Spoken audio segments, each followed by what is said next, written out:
मित्रों नमस्कार, मैं ओपी शर्मा ज्योतिषाचार्य नई विद्या ज्योतिष परामर्श केंद्र में इस यूट्यूब चैनल में ज्योतिष ज्ञान के इस कार्यक्रम में आपका हार्दिक स्वागत करता हूं। जैसे कि हम ज्योतिष ज्ञान के ऊपर विभिन्न वीडियो प्रसारित कर रहे हैं। इसके पूर्व जो वीडियो हमने प्रस्तुत किया था वह विवाह में विलंब के ऊपर था।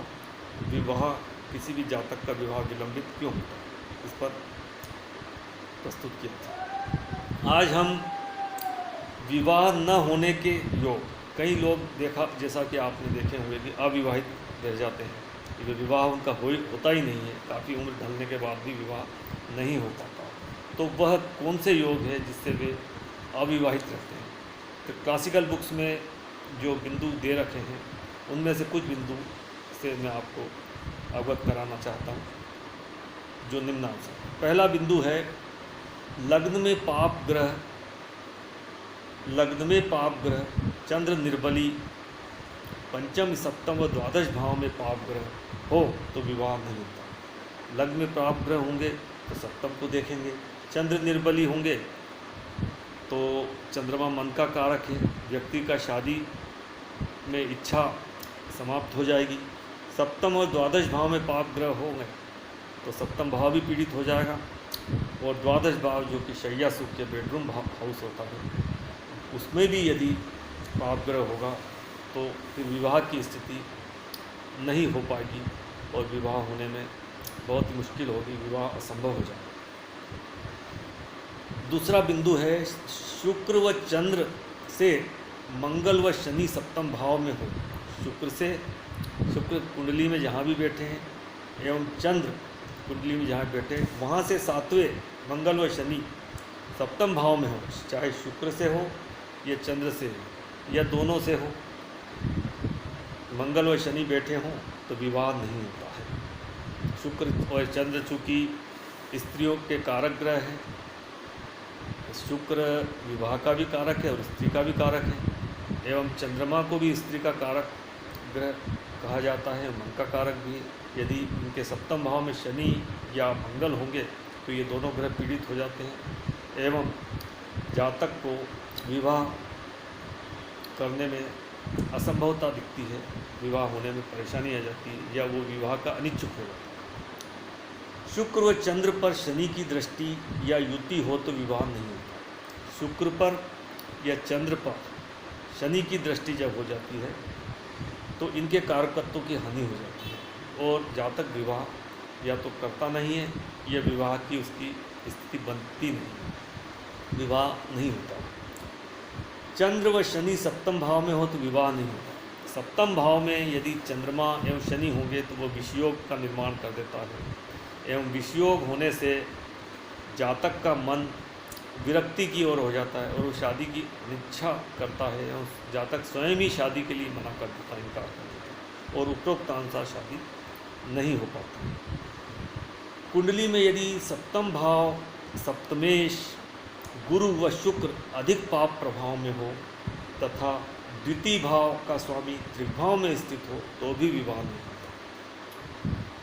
सप्तम भाव सप्तमेश गुरु शुक्र एवं द्वितीय भाव, अब ये सप्तम भाव जो है विवाह का कारक है, विवाह का भाव है।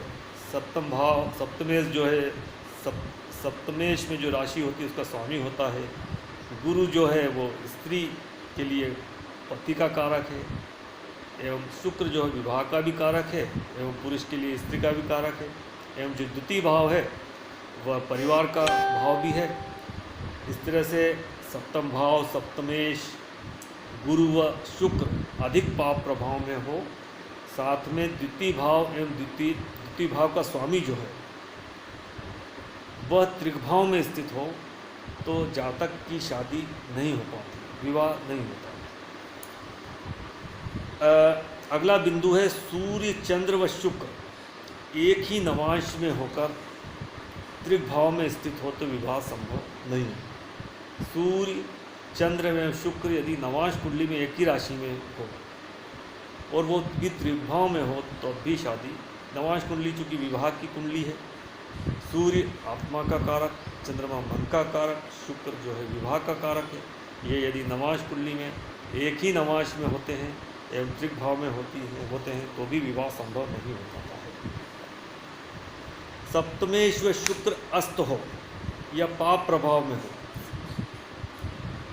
तथा सप्तम भाव में राहु अथवा शनि हो तो भी विवाह नहीं होता। अब इस स्थिति में सप्तम भाव में राहु अथवा शनि हो गए, सप्तम भाव का स्वामी व शुक्र दोनों ही अस्त हो गए सूर्य से, तो फिर विवाह होना संभव नहीं है, क्योंकि सप्तम भाव में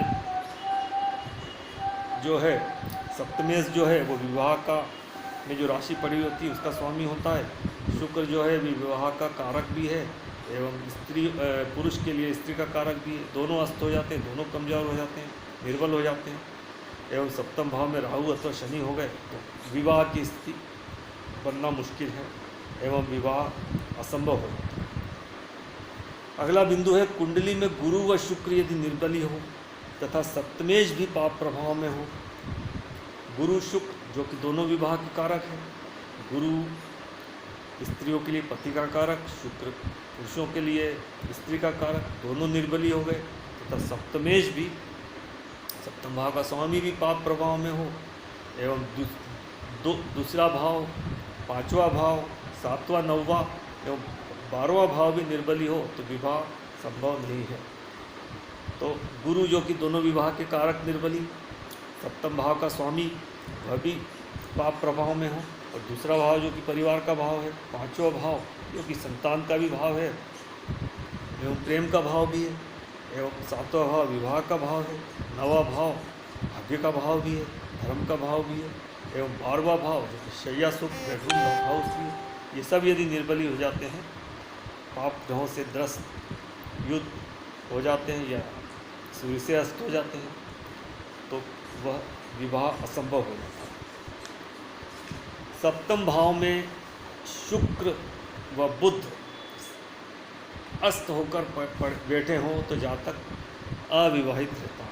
यह एक क्लासिकल बुक सारावली में लिखा हुआ है कि सप्तम भाव में बुध एवं शुक्र यदि अस्त होकर बैठे हों तो शादी नहीं हो पाती, जातक अविवाहित रहता है। पंचम भाव में चंद्र स्थित हो तो ऐसे सप्तम व द्वादश भाव में, सप्तम भाव जो कि विवाह का भाव है, द्वादश भाव शैया सुख का भाव है, उसमें पापी ग्रह बैठे तथा पंचम भाव में चंद्रमा स्थित हो तो जातक का विवाह नहीं होता या संतानहीन रहता है। सप्तम भाव एवं द्वादश भाव दोनों में पाप ग्रह बैठे हों, पंचम में चंद्रमा बैठे हों और तो जातक का विवाह नहीं हो पाता है एवं वह संतानहीन होता है। तो सूर्य, चंद्र, शुक्र, सप्तमेश, लग्नेश यदि शनि के प्रभाव में हो तो भी विवाह असंभव हो जाता है। इस तरह से विवाह न होने के कुछ बिंदु आपके समक्ष प्रस्तुत किए गए। उम्मीद करता हूँ यह वीडियो आपको पसंद आया होगा। नमस्कार।